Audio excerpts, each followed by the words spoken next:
السلام عليكم اخوان. هذا الولد قاعد يهددني تهديد مباشر، هاي قدام عيونكم. اسمه تيم عاشوراء. هسه انت انتقدت شاعر بس اكو الك جايه للعراق وشوفوا ايش راح يصير بيك ان شاء الله. يعني تلاحظون هذا تهديد مباشر، خاب باكر عقبه يصير شيء. هذا الولد قاعد يهدد. هاي اولا نسخه منه الى مجلس القضاء الاعلى ولا وزاره الداخليه، وانا بصفتي مرتضى هم راح ارفع عليه دعوه. هذا الشخص صاحب هذا الحساب، لان انا كلش اخاف من يهددون، وخصوصا اذا ما يعرفون يكتبون املاء صحيح، لان دول يخوفون اخوان. فاني بالنسبه لي راح احاسبه قضائيا هذا ابو التعليق، زين، على مود يعرف مره الاخ من يكتب تعليق ما يهدد به. شغله ثانيه يا اخوان، ترى انتم افتهمتوا غلط.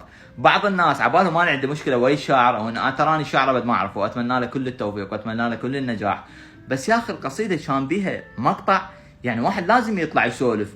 انه ما معقوله انت اليوم قاعد بمجلس حسيني وتحكي اشياء انت ما تعرفن. الله يرحم الشاعر سمير صبيح يقول لما تحكي عن مواضيع حساسه وخصوصا المواضيع الحسينيه والمواضيع الدينيه لازم تعرف تنتقى مفرداتك. ما يصير انا انتقد كافر اكفر، مو منطقيه، مو منطقيه. واي واحد يجامل ويقول له عصبي يعني العصبي يكفر، مو منطقيه هالاشياء اخوان. وانا شاعر على الجنوب اتمنى له كل التوفيق، وان شاء الله يتوفق وان شاء الله ينجح. والله العظيم ما عندي مشكله شخصيه وياه، بس انا انتقدت قضيه معينه، فما يحتاج هاي السوالف. وانت بالتهديد هذا باعوا هذا خاف يصير بيه شيء. هذا تيم، هو طبعا تيم عاشوراء باعوا لهم ذولا، هذا قاعد يهدد. وشكرا، باي باي.